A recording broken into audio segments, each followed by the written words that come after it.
Izlazak Demokratske stranke Srbije iz Skupštine grada Beograda tema je koja ne jenjava u javnosti. Kao glavni razlog DSS pominje nezadovoljstvo zbog Beograda na vodi kao glavnog gradskog projekta. Iako ta stranka ima najmanji broj mandata u gradskoj skupštini 9, Moja televizija istraživala kakve promene bi eventualni izlazak DSS-a doneo. Za najjaču stranku u gradskom parlamentu to ništa ne menja. Ni SPS ni Jedinstvena Srbija nisu posebno zabrinute. Kako kažu, to je krajnje marginalno pitanje u ovom trenutku za gradsku skupštinu koja se bavi važnim temama. Uopšte neće doći do promjena ukoliko Demokratska stranka Srbije izađe iz Skupštine grada iz prostog razloga što mi imamo dovoljno odbornika da sa Socijalističkom partijom Srbije možemo bez problema da i dalje snosimo odgovornost za sva dešavanja u grada. Smatram da oni treba te probleme koje eventualno imaju da reše u svom dvorištu pa da izađu konkretno sa stavom da li žele da budu u gradskoj vlasti ili ne žele. Ukoliko neko bude želeo da napusti koaliciju, to se u svakom slučaju neće odraziti na funkcionisanje Skupštine grada. Da budemo korektni, zaista smo lepo sarađivali, nije bilo problema. Demokratska stranka Srbije u svim svojim pronalaženjima u poslednje vreme i svom političkom lutanju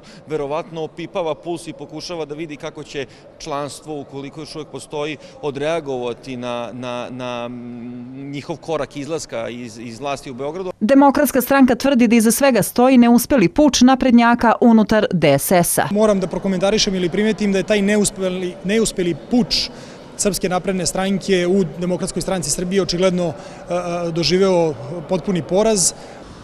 Raspored odborničkih mandata u Skupštini grada Beograda izgleda ovako. Srpska napredna stranka 63, Demokratska stranka 22, Socijalistička partija Srbije 16 i Demokratska stranka Srbije 9. Eventualni izlazak DSS-a iz Skupštine grada Beograda neće nikakve posebne promene doneti u radu gradskog parlamenta, složili su se svi sagovornici u izjavi za Moju televiziju. A kako nam je rečeno, u Demokratskoj stranci Srbije konačnu odluku o eventualnom napuštanju Skupštine grada Beograda doneće predsjedništvo te stranke i javnost će o tome biti obaveštena. A do tada se niko iz DSS-a više neće oglašavati. Kristina Đoković, Moja televizija.